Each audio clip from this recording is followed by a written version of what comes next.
अस्सलाम वालेकुम स्टूडेंट्स, कैसे हैं? उम्मीद करता हूँ आप सब लोग खैरियत से होंगे। स्टूडेंट्स हाजिर हैं 10th क्लास के आज एक नए टॉपिक के साथ, that is electrical energy and joules law. तो स्टूडेंट्स चैप्टर नंबर 14 के अंदर जो लॉन्ग क्वेश्चंस की सीक्वेंस है उनके लिहाज से this is also considered to be a very very very important long question. ये क्वेश्चन बहुत इंपॉर्टेंट है और कई दफ़ा ये एग्ज़ाम्स के अंदर एज ए लॉन्ग क्वेश्चन आ चुका हुआ है। तो इसलिए मेरी आप लोगों से before the formal start of this lecture एक रिक्वेस्ट है कि आपने इसको as a long question prepare करना है और जितनी अटेंशन ये क्वेश्चन मांगता है उसी के लिहाज से आपने इसको उतना ही अटेंटिवली प्रिपेयर करना है। तो स्टूडेंट सबसे पहले अगर हम डिस्कस करें topic of the day,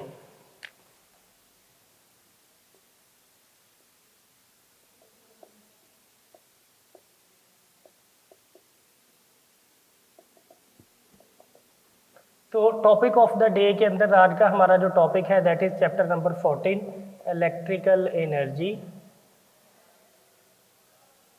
and joules law.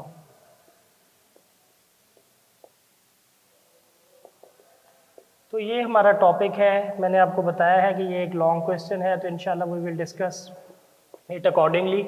तो सबसे पहले स्टूडेंट्स इसका कॉन्सेप्ट बिल्डअप कर लेते हैं, इसके रेलेवेंट जो थ्योरी है वो डिस्कस कर लेते हैं। After that we will derive a relation for electrical energy. तो आपने देखा स्टूडेंट्स कि टरबाइंस जो होती हैं जब ये रन होती हैं तो इनसे हम इलेक्ट्रिसिटी जनरेट करते हैं, लेकिन इन टरबाइंस को रन करने के लिए, बिजली को पैदा करने के लिए हमें क्या करवाना पड़ता है? डैम्स का नाम आपने सुना होगा, शायद आप लोगों ने विजिट भी किया हो डैम।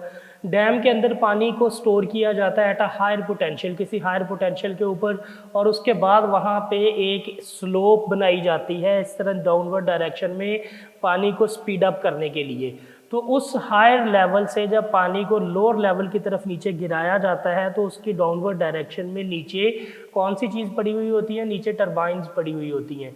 तो जब वाटर हायर पोटेंशियल से लोअर पोटेंशियल के ऊपर जाता है and that strikes with the turbines, और जब वो उन टरबाइंस के ऊपर जाके टकराता है तो उन टरबाइंस ने क्या करना शुरू कर देती हैं? रन करना शुरू कर देती हैं, टरबाइंस रोटेट होना शुरू हो जाती हैं और नतीजतन हमारे पास रिजल्टेंट के तौर पे वो क्या प्रोड्यूस करती हैं? इलेक्ट्रिकल एनर्जी पैदा करती हैं। तो यहाँ से हमें ये कॉन्सेप्ट मिल रहा है कि when water flows from a higher potential to a lower potential, जब पानी जो है वो हायर पोटेंशियल से लोअर पोटेंशियल की तरफ ट्रेवल करता है तो इट रन्स द टरबाइंस, ये टरबाइंस को रन करता है and ultimately those turbines produce electric power और इलेक्ट्रिसिटी।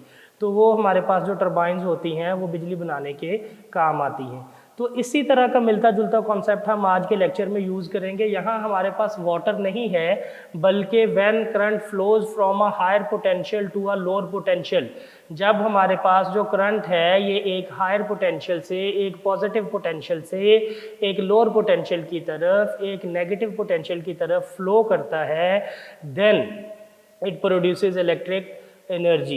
ये इलेक्ट्रिकल एनर्जी प्रोड्यूस करता है और वो इलेक्ट्रिकल एनर्जी जो है हम यूज़ करते हैं डिफरेंट पर्पसेस के लिए। उसकी वजह से हीट भी प्रोड्यूस होती है और उसकी वजह से हमारे पास अगर कोई दरमियान में बल्ब लगाया हुआ है या जो भी इलेक्ट्रॉनिक डिवाइस होगी दैट स्टार्ट्स ग्लोइंग, वो जलना शुरू कर देगी, और अगर वो कोई पंखा है तो वो रन करना शुरू कर देगा, व्हाट्सएवर द थिंग इज़, जो भी चीज़ होगी। तो यहाँ इससे हम डिस्कस कर लेते हैं। सपोज अपने पहले कॉन्सेप्ट को अगर लें, ये मेरे पास एक हायर पोटेंशियल है, इसको मैंने नाम दे दिया है ए का। अगर यहाँ पर ये सारा वाटर मौजूद है इस ए पोटेंशियल के ऊपर, और ये हमारे पास लोअर पोटेंशियल है बी, और यहाँ पर हमारे पास वो टरबाइंस पड़ी हुई हैं जिनको हम रन करना चाह रहे हैं। When water flows from this to this, जब वाटर हमारे पास से इस लेवल की तरफ फ्लो करेगा, it has gravitational potential energy, ये ग्रेविटेशनल पोटेंशियल एनर्जी रखेगा और वो ग्रेविटेशनल पोटेंशियल एनर्जी यूटिलाइज करेगा। यहाँ पर जो टरबाइंस होंगी हमारे पास दो स्टार्ट्स रनिंग, वो टरबाइंस जो हैं वो चलना शुरू कर देंगी और उनकी वजह से हमारे पास क्या प्रोड्यूस होना शुरू हो जाएगा? इलेक्ट्रिसिटी प्रोड्यूस होनी शुरू हो जाएगी, electric power, electrical energy produce होनी शुरू हो जाएगी। तो इसके इसी तरह हमारे पास स्टूडेंट्स फ़र्ज़ किया कि ये मेरे पास एक वायर है, इस वायर के ये दो साइड्स हैं हमारे पास, और इसके अंदर ये देखें हमारे पास इलेक्ट्रॉन्स मौजूद हैं। ये जो रेड डॉट मैं बना रहा हूँ, दीज आर इलेक्ट्रॉन्स और चार्जेस इन दिस वायर, और ये जो मैं ब्लैक कलर के इसके अंदर सर्कल्स बना रहा हूँ, डॉट नहीं बना रहा, दीज आर एटम्स, ये एटम्स होल्स या पॉजिटिव चार्जेस हैं जो इसके अंदर मौजूद है। व्हेन स्टूडेंट्स हमारे पास इस वायर को, when we connect this wire with the battery, हम इसको एक बैटरी वी वोल्टेज की बैटरी के साथ कनेक्ट करेंगे। One side of this wire is connected with the positive terminal of the battery and the other side is connected with the negative terminal of the battery. जब हम इसको connect करेंगे तो हम क्या देखेंगे कि हायर पोटेंशियल से लोअर पोटेंशियल की तरफ करंट जो है वो फ्लो होना शुरू हो जाएगा। This is called electrical energy, ये इलेक्ट्रिकल एनर्जी कहलाएगी। और यहाँ पर एक चीज़ और हम ऑब्जर्व करेंगे कि when these electrons, these charges, these flowing charges, जब इनको पोटेंशियल मिलेगा और ये चार्जेस फ्लो करेंगे, they will collide with the atoms. इसमें से कुछ इलेक्ट्रॉन्स, कुछ चार्जेस ऐसे होंगे जो एटम के साथ कोलाइड करेंगे, इसको न्यूट्रलाइज कर देंगे, and they will not have the ability to pass through it. ये यहाँ पर इसके साथ मिलकर रुक जाएंगे, आगे मूव नहीं कर सकेंगे, और जो इलेक्ट्रॉन्स यहाँ से बगैर कोलिजन के पास ऑन हो रहे हैं वो काज बनेंगे, वो वजह बनेंगे किसकी? इलेक्ट्रिक करंट की। तो इसका मतलब है कि when there is a collision between electron and atom, between a charge and a hole, जब भी हमारे पास एक इलेक्ट्रॉन और एक एटम के दरमियान कोलिजन होगा तो स्टूडेंट्स वहाँ क्या प्रोड्यूस होगी?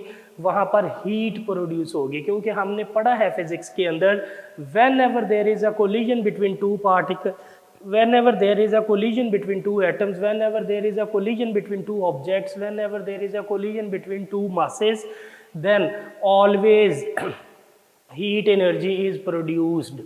वहाँ पर क्या प्रोड्यूस होगा? हीट एनर्जी प्रोड्यूस होगी। तो इट मीन्स हमारे पास जब हमने इस वायर को, ये जो हमारे पास वायर है, इसको हमने एक बैटरी के साथ कनेक्ट किया, one side is connected with higher potential and the other side is connected with lower potential, and electrical energy is produced in it. तो देखें ये दोनों केसेस हमारे पास क्या है? सिमिलर है। तो खैर आज का जो टॉपिक है हमारे पास, हम ये जो भी बात कर रहे थे कि इलेक्ट्रिकल एनर्जी जो है ये प्रोड्यूस होगी whenever the particle moves from a higher potential to a lower potential. तो इसी से हम डिस्कस कर लेते हैं चार्जेस को हम किससे रिप्रेजेंट करते हैं। यहाँ पर हमारे पास ये जो चार्जेस हैं इनको हम रिप्रेजेंट करेंगे Q के साथ, और जो बैटरी हम कनेक्ट करते हैं, जो पोटेंशियल हम इसको देते हैं, जिसकी वजह से ये इलेक्ट्रॉन्स एबिलिटी रखते हैं फ्लो करने की from higher potential to a lower potential, उस बैटरी को हम किससे रिप्रेजेंट करते हैं? V वोल्टेज से रिप्रेजेंट कर रहे हैं हम। और इसकी वजह से जब ये इलेक्ट्रॉन्स ट्रैवल करेंगे, जब ये चार्जेस ट्रैवल करेंगे तो क्या प्रोड्यूस होगा? करंट प्रोड्यूस होगा। Suppose we are observing this for a very short interval of time t। फ़र्ज़ किया कि हम एक छोटा सा टाइम इंटरवल है t, उसके लिए इसको ऑब्जर्व कर रहे हैं। तो स्टूडेंट्स इसकी अगर लेबलिंग हम करें तो v is the voltage or potential difference which is applied across the terminals of the wire, I is the amount of current which is flowing through the wire, Q is the total amount of charges which is flowing through the wire, and T is the time जिसके अंदर हम ये सारे का सारा process जो है उसको ऑब्जर्व कर रहे हैं। अब यहाँ सबसे इम्पॉर्टेंट बात जो मैं अभी आपको बता रहा था कि ये प्रॉपर्टी जो इसके अंदर एटम्स मौजूद हैं और इलेक्ट्रॉन्स जब इस एटम के साथ कोलाइड करते हैं तो ये एटम इसको कुछ ना कुछ रेजिस्टेंस, कुछ ना कुछ ऑपोजिशन, कुछ ना कुछ मुखालफत ऑफ़र करेंगे, जिसकी वजह से ये इलेक्ट्रॉन इस कैपेबल नहीं होंगे, इतनी एबिलिटी नहीं रखेंगे कि इलेक्ट्रॉन्स यहाँ से पास कर सके। इट मीन्स कि हमारे पास ये वायर जो है it offers some resistance to the flowing charges. ये जो हमारे पास वायर है इसके अंदर जो ये एटम्स हैं ये इन फ्लोइंग चार्जेस को, इन इलेक्ट्रॉन्स को कुछ रेजिस्टेंस ऑफर कर रहे हैं, and due to that resistance, due to the collision between electrons and atoms, उस रेजिस्टेंस की वजह से, उन कोलिजन्स की वजह से यहाँ पर क्या प्रोड्यूस होगा? हमारे पास यहाँ पर हीट प्रोड्यूस होनी शुरू हो जाएगी, क्योंकि हम जानते हैं जब भी कभी भी दो ऑब्जेक्ट आपस में कोलाइड करते हैं तो क्या प्रोड्यूस होती है? हीट एनर्जी प्रोड्यूस होती है। मैं अक्सर बच्चों को इसकी एग्जांपल देता होता हूँ कि इसकी एक आम हमारी रोज़मर्रा लाइफ में एक एग्जांपल मौजूद है। We have two objects, suppose मेरे ये दो हाथ, दो ऑब्जेक्ट्स हैं, व्हेन एवर दे कोलाइड, जब भी आपस में कोलाइड करेंगे, when ever they have a collision, जब भी आपस में कोलिजन करेंगे तो यहाँ आप ऑब्जर्व करेंगे, इनको रब करके देखें कि हीट एनर्जी प्रोड्यूस हो रही है। सिमिलरली कभी कभी हम जब चल रहे होते हैं, वॉक कर रहे होते हैं, या चलते आते जाते उठते बैठते हमारी टक्कर हो जाती है, आप सर फॉर एग्जांपल कि आपका हेड ऑन को लिया, आप सर लगा है आपका किसी दीवार के अंदर, और उसके बाद आप जब सर पे हाथ रख के देखते हैं तो आप ऑब्जर्व करते हैं कि वहाँ थोड़ी सी हीट प्रोड्यूस हुई हुई होती है, वो जगह गर्म हुई हुई होती है। तो it means whenever there is a collision, जब भी कोलिजन होगा heat energy is always produced, वहाँ पर हीट एनर्जी प्रोड्यूस होगी। तो इट मीन्स एक तो यहाँ पर हीट एनर्जी पैदा हो रही है, और दूसरी स्टूडेंट्स हमारे पास वो एनर्जी है जो इलेक्ट्रिकल एनर्जी है, जिसकी वजह से यहाँ कोई भी डिवाइस जो होगी इलेक्ट्रॉनिक डिवाइस, वो फॉर एग्जांपल एक बल्ब है तो वो ग्लो करना शुरू कर देगा। इट मीन्स ये वाली इलेक्ट्रिकल एनर्जी और ये हीट एनर्जी टोटल हम ऐड करेंगे तो ये हमारे पास टोटल कहलाएगी इलेक्ट्रिकल एनर्जी। और ये सारी की सारी डिस्कशन किसने एक्सप्लेन की थी? जूल ने एक्सप्लेन की थी, इसलिए इसका नाम जूल्स लॉ रखा गया है। तो स्टूडेंट्स आते हैं अब इसकी फॉर्मल डेरिवेशन की तरफ। फ़र्ज़ किया हमारे पास यहाँ पर वो एक केस डिस्कस कर रहा है बुक के अंदर,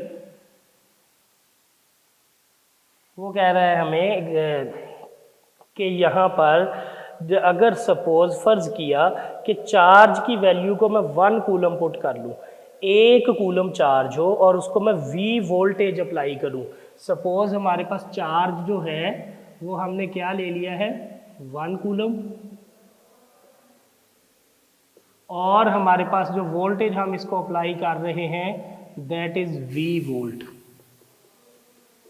तो स्टूडेंट्स इन दोनों को मल्टीप्लाई करें, the product of these two things is known as energy. तो इन दोनों का जब प्रोडक्ट लेंगे तो वह एनर्जी होगी। तो एनर्जी कितनी आ जाएगी इसकी हमारे पास वी जूल, क्योंकि एनर्जी का यूनिट जूल है, तो ये वी जूल एनर्जी हमारे पास आ जाएगी इसकी।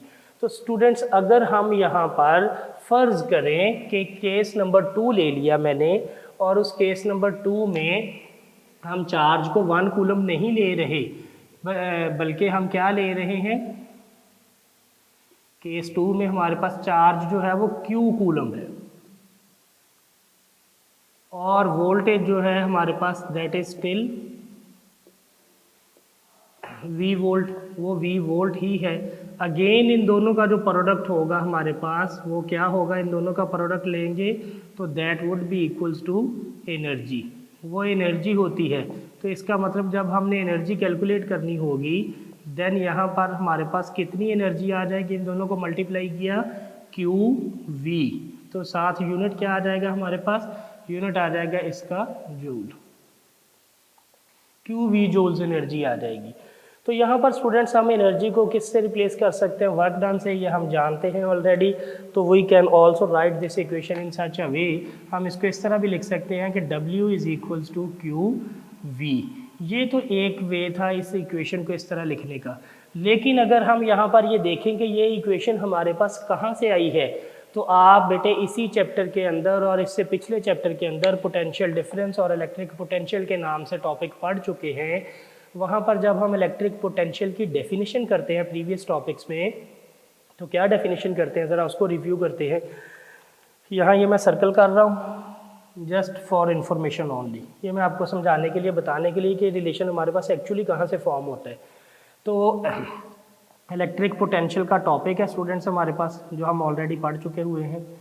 तो इलेक्ट्रिक पोटेंशियल के टॉपिक के अंदर आप एक चीज़ देखते हैं, हम पोटेंशियल को किससे जाहिर करते थे, V से, और ये किसके इक्वल होता था हमारे पास, W/Q के। यहाँ से ये देखिए अगर मैं W को फाइंड आउट करना चाहूँ तो ये Q इधर डिवाइड हो रहा है, तो इधर जाके क्या हो जाएगा, मल्टीप्लाई हो जाएगा, this would be equals to QV। और इसी तरह सिमिलरली इसको रीअरेंज कर लेते हैं, W को हम इस साइड पे लिख लेते हैं और QV को उस साइड पे लिख लेते हैं। तो देखें क्या ये सिमिलर रिलेशन नहीं है, इसका एग्जैक्टली सिमिलर रिलेशन ये आ गया हमारे पास। तो एक्चुअली हमने जो जॉल्स लॉ डिराइव करना है that is derived from this relation, वो हम इस रिलेशन से डिराइव करते हैं। तो there are 2 ways to write this equation. इस इक्वेशन को लिखने के 2 तरीके हैं। पहला तरीका हमारे पास ये है जो आपके बुक में अडॉप्ट किया गया है स्पेसिफिकली इसी टॉपिक के अंदर। उसने पहले पैरा में डिफाइन किया कि if we have 1 coulomb charge, हमारे पास अगर 1 कूलम चार्ज है and it is given V volt voltage. अगर हम देखें यहाँ पर कितने कूलम चार्ज है, जस्ट 1 कूलम चार्ज है, और उसको हम कितने वोल्ट वोल्टेज दे रहे हैं, V वोल्ट वोल्टेज दे रहे हैं, तो उसकी एनर्जी क्या होगी, energy is always the product of charge and voltage. तो इन दोनों वैल्यूज़ को जब हम मल्टीप्लाई करेंगे 1 इंटू V तो वो V आ जाएगा, और एनर्जी का यूनिट होता है जूल, तो हम इसको लिखेंगे V जूल्स। और दूसरा केस में उसने क्या बात की, यहाँ पर हमें बुक में ये बताया जा रहा है कि know the charge is not 1 coulomb, charge 1 coulomb नहीं है। तो क्या है, बल्कि चार्ज 1 कूलम की बजाय क्या है, क्यू कूलम्स है। जब चार्ज क्यू कूलम्स होगा और वोल्टेज वी वोल्ट्स होगी, तो स्टूडेंट्स हम इसकी जब एनर्जी फाइंड आउट करना चाहेंगे, then again we should have to take the product of charge and voltage. हमें दोबारा चार्ज और वोल्टेज दोनों का प्रोडक्ट लेना पड़ता है। जब हम इन दोनों को मल्टीप्लाई करते हैं तो एनर्जी हमारे पास क्या आ जाती है, क्यू वी जूल्स। तो यहाँ हम एनर्जी को रिप्लेस कर रहे हैं डब्ल्यू वर्क डन के साथ, this is equals to Q V, ये क्यू वी आ गया। अब यहाँ से हम फर्दर इसकी डेरिवेशन स्टार्ट करते हैं। वी नो दैट स्टूडेंट्स, हम एक चीज़ जानते हैं कि करंट की डेफिनेशन क्या होती है। यहाँ हम लिखेंगे, रेफरेंस देंगे, वी नो दैट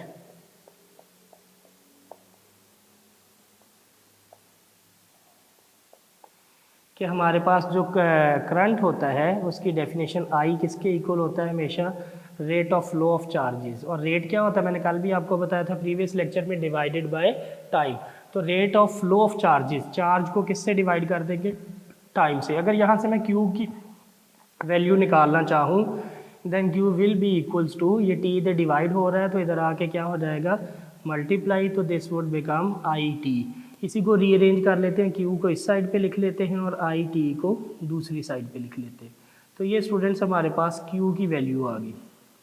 हम लेबलिंग कर लेते हैं, इसका नाम हमने इक्वेशन नंबर 1 रख लिया, इसका नाम हमने इक्वेशन नंबर 2 रख लिया।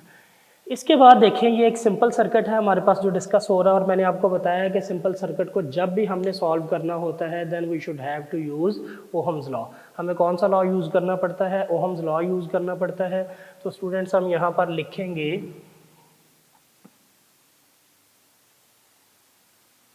बाय यूजिंग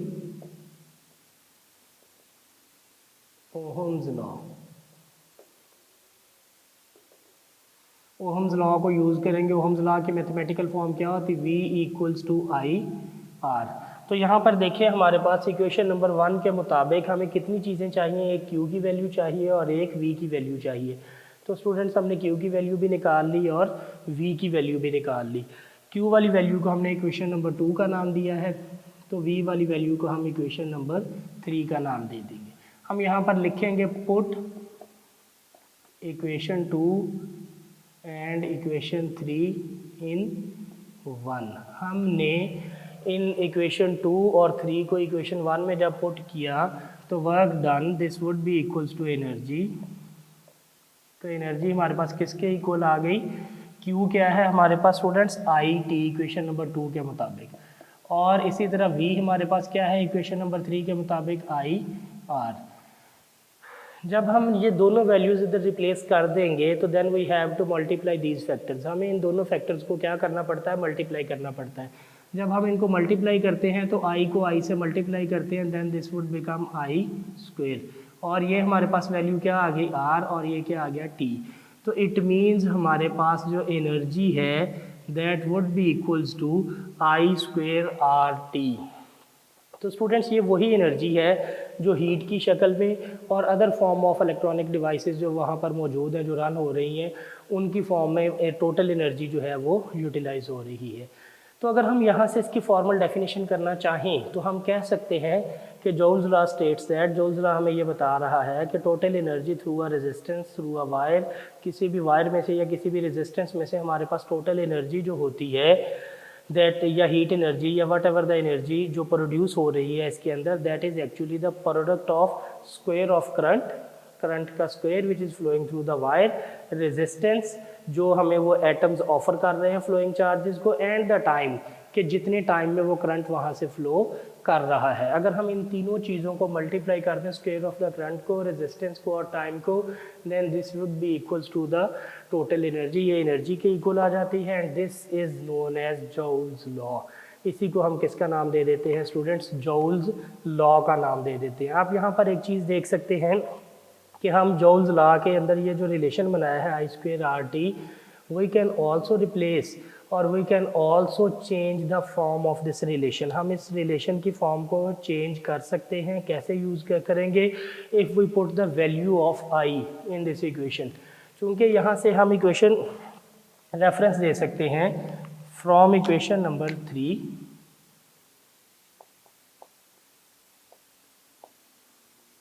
इक्वेशन 3 से हम लिख सकते हैं आई की वैल्यू अगर वहाँ से मैं निकालना चाहूँ तो स्टूडेंट्स ये आर इधर मल्टीप्लाई हो रहा है तो इधर आके क्या हो जाएगा डिवाइड वी ओवर आर, ये वैल्यू आ गई। तो अब हम लिख सकते हैं, इसका नाम मैं रख लेता हूँ 4। तो हम इधर लिख सकते हैं पुट इन 4। इक्वेशन 4 में जब मैंने इसको पुट किया तो energy is equals to I की जगह हम ये वैल्यू पुट कर देंगे वी ओवर आर, इसका स्क्वायर आर और टी। अब यहाँ पर ये चीज़ देखें, ये V square as it is, नीचे आर स्क्वायर आर और टी।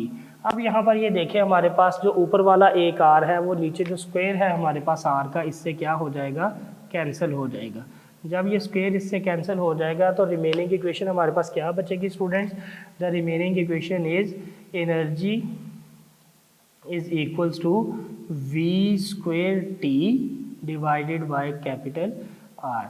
तो हमारे पास वही जॉल्स लॉ जो है वो हम इस फॉर्म में भी लिख सकते हैं। तो this is what about our today's topic. Students, हमारे आज के टॉपिक के बारे में टोटल जो डिटेल्ड डिस्कशन थी वो यही थी। अगर आपका कोई क्वेश्चन हो तो your questions are always welcome.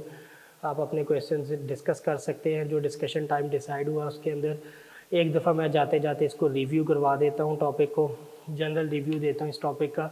आज का जो हमारा टॉपिक है students, that is electrical energy and joules law. Electrical energy और जॉल्स लॉ है। तो बुक के अंदर भी उसने स्टार्ट लिया है इसको कंपैरिजन से, कि क्या कंपेयर किया है उसने, कंपेयर किया है कि हमारे पास फ़र्ज़ किया कि एक हायर पोटेंशियल है और एक लोअर पोटेंशियल है। When water flows from a higher potential to a lower potential, जब पानी जो होता है वो हायर पोटेंशियल से लोअर पोटेंशियल की तरफ आता है तो it has gravitational potential energy, इसके अंदर पोटेंशियल एनर्जी मौजूद होती है। वो पोटेंशियल एनर्जी टरबाइंस यूटिलाइज़ करती हैं और रन करती हैं। टरबाइंस रन होती हैं तो क्या प्रोड्यूस होता है, इलेक्ट्रिकल एनर्जी प्रोड्यूस होती है। Similar is the case with our case. हमारा जो जॉल्स लॉ है इसके अंदर भी हमने यही केस डिस्कस किया है। इसमें मैंने आपको समझाने के लिए एक छोटी सी डायग्राम बना ली है। ये मेरे पास एक पीस ऑफ वायर है, ये वायर है, एक हमारे पास तार का टुकड़ा ले लिया मैंने। इसको जब मैंने एक बैटरी के साथ कनेक्ट किया है, एक साइड जो है इसकी वो मैंने हायर पोटेंशियल के साथ कनेक्ट कर दी और एक साइड जो है वो मैंने लोअर पोटेंशियल के साथ कनेक्ट कर दी। यहाँ आपने याद रखना है कि जो डायरेक्ट करंट होता है, जो बैटरी होती है डीसी, उसको हमेशा दो स्ट्रेट लाइनों से जाहिर करते हैं। बड़ी वाली लाइन जो होती है वो पॉजिटिव टर्मिनल को जाहिर करती है और छोटी वाली लाइन जो होती है ये नेगेटिव टर्मिनल को जाहिर करती है। फ़र्ज़ किया कि V वोल्टेज की बैटरी जब मैंने इसके क्रॉस अप्लाई की तो इसके अंदर जो चार्जेस हैं उनको हम Q से रिप्रेजेंट करेंगे। जब वो चार्जेस इस पोटेंशियल को इस्तेमाल करके इसमें से फ़्लो होना शुरू हो जाएंगे तो हमारे पास इसमें क्या प्रोड्यूस हो जाएगा, I करंट प्रोड्यूस हो जाएगा। यहाँ मैंने ब्लैक कलर के सर्कल भी एक दो बनाए थे which indicates the number of atoms. वो एटम्स को इंडिकेट करते थे व्हेन इलेक्ट्रॉन्स जो हैं यहाँ से पोटेंशियल लेते हैं और ट्रैवल करना स्टार्ट करते हैं। सम ऑफ दीज इलेक्ट्रॉन्स, इनमें से कुछ इलेक्ट्रॉन्स जो होंगे they will collide with the atoms, वो एटम्स के साथ कोलाइड करेंगे और एटम्स उनको रेजिस्टेंस ऑफर करेंगे जिसकी वजह से ये इलेक्ट्रॉन्स आगे दूसरे एंड तक नहीं पहुँच सकेंगे। और इसी रेजिस्टेंस की वजह से, इसी कोलिजन की वजह से यहाँ पर हीट एनर्जी भी प्रोड्यूस होगी। तो इसी ये कुछ एनर्जी इधर हीट की शक्ल में, रेजिस्टेंस की शक्ल में ज़ाया हो जाएगी और रिमेनिंग एनर्जी जो है वो ये इलेक्ट्रॉन यूज़ कर लेंगे flowing from higher potential to lower potential. तो ये हमारा केस था स्टूडेंट्स। इसके बाद हमने क्या किया, दो केसेस डिस्कस किए। पहले केस में हमने बात की कि if we have 1 coulomb charge, अगर हमारे पास 1 कूलम चार्ज है और हम उसको V वोल्टेज दे रहे हैं, then the product of charge and voltage is known as energy. हम इसको एनर्जी का नाम देते हैं। तो इन दोनों को मल्टीप्लाई किया, 1 को V से किया तो V, इसके आगे हम जूल लिखेंगे क्योंकि एनर्जी का यूनिट जो होता है वो जूल होता है। तो स्टूडेंट्स जब इनको मल्टीप्लाई किया मैंने दोनों को तो ये V जूल आ गई एनर्जी। अब हमने दूसरे केस में ये बात डिस्कस की है कि no we does not have 1 coulomb charge, instead of this we have Q coulombs charge. अब हमारे पास 1 कूलम चार्ज नहीं बल्कि क्या है, Q कूलम चार्ज है। तो Q कूलम चार्ज है, V वोल्टेज की बैटरी है। When we multiply both values, जब हम इन दोनों वैल्यूज़ को मल्टीप्लाई करते हैं, then the required energy is QV। Energy को हम W से रिप्लेस कर लेते हैं, this is equals to QV। और मैंने आपको यहाँ एक आसान अल्फाज में भी बात बता दी है कि ये रिलेशन कहीं और से नहीं आया, ये वही रिलेशन है जो हम इलेक्ट्रिक पोटेंशियल के अंदर इस्तेमाल करते हैं। By the definition of electric potential की डेफिनेशन से हम देख सकते हैं work done divided by charge. हम पोटेंशियल की डेफिनेशन क्या करते थे कि it is the amount of work done in bringing a charge unit positive charge from point of infinity to the point in electric field. तो ये वही definition है हमारे पास, वर्क डन किसके ऊपर, चार्ज के ऊपर, यूनिट चार्ज के ऊपर। तो it means W work done आ गया और यूनिट चार्ज जो है वो क्यू आ गया, दोनों की वैल्यू पुट की तो ये रिलेशन आ गया हमारे पास। अगर W इधर ही रहे तो Q इधर जाके क्या हो जाएगा, multiply, W is equals to QV। इसी इक्वेशन को मैंने रीअरेंज किया, W इधर लिख लिया, इसको उधर लिख लिया, तो ये इक्वेशन आ गई। And this is similar to this equation. तो इसका मतलब है कि ये इलेक्ट्रिक पोटेंशियल का ही रिलेशन हम यूज़ कर रहे हैं। तो यहाँ पर स्टूडेंट्स हमारे पास दो चीज़ें हैं, एक चार्ज है और एक वोल्टेज है। We have to derive the values of charge and voltage, and after deriving these values we have to put these values in this equation। हम यहाँ पर Q और V दोनों की वैल्यूज़ को डिराइव करेंगे। जब वैल्यूज़ डिराइव हो जाएंगी, जब वैल्यूज़ आ जाएंगी, then we have to replace the values of V and Q। हम Q और V की जगह उसकी वैल्यू को रिप्लेस कर देंगे तो हमारे पास एनर्जी आ जाएगी। तो bye the definition of current हमारे पास I किसके इक्वल आ गया, Q ओवर T के। यहाँ से T इधर डिवाइड हो रहा है तो इधर आके मल्टीप्लाई हो गया, IT is equals to Q। तो यहाँ पर हमारे पास ये देखिए, इसी को रीअरेंज कर लिया, Q is equals to IT, इसको इक्वेशन नंबर 2 का नाम दे दिया। And by using Ohm's law की मैथमेटिकल फॉर्म लिखी, that is V equal to IR। यहाँ से V की वैल्यू आ गई, हमने ये इक्वेशन 2 और 3 1 में पुट की तो ये इक्वेशन आ गई, I को I से मल्टीप्लाई किया, then this would be I square RT। ये हमारा फाइनल रिजल्ट आ गया which is known as Joule's law. और इसी रिजल्ट को, इसी रिलेशन को यूज़ करके हम जॉल्स लॉ की डेफिनेशन भी करते हैं कि एक्चुअली जो एनर्जी प्रोवाइड होती है दैट इज़ द मल्टीपल और product of 3 things. Number 1 square of current, number 2 resistance and the number 3 is time. इसके बाद स्टूडेंट्स हम इसी रिलेशन को एक और फॉर्म में भी लिख सकते हैं। अगर हम इक्वेशन नंबर 3 जो ओहम्स लॉ था, यहाँ पर हम V की बजाय I में इक्वेशन लिखें, R इधर मल्टीप्लाई हो रहा है, इधर ला के मैं डिवाइड कर दूँ तो I की वैल्यू आ जाएगी V ओवर R। इसी इक्वेशन 4 में जब मैं I की जगह V ओवर R पुट करूँगा, then relation becomes E is equals to V square over T, V square T over R। ये हमारा फाइनल रिजल्ट बन जाएगा। This is all some about today's topic. आज के टॉपिक के बारे में कंप्लीट डिटेल डिस्कशन यही थी। उम्मीद करता हूँ आपको अच्छे से समझ आई होगी। फिर भी अगर आपका कोई क्वेश्चन हो तो you can feel free to ask any question. Thank you very much students. मिलते हैं नेक्स्ट लेक्चर में एक नए टॉपिक के साथ इंशाल्लाह ताला अज़ीज़। तब तक अपना ख्याल रखिएगा। अल्लाह हाफ़िज़।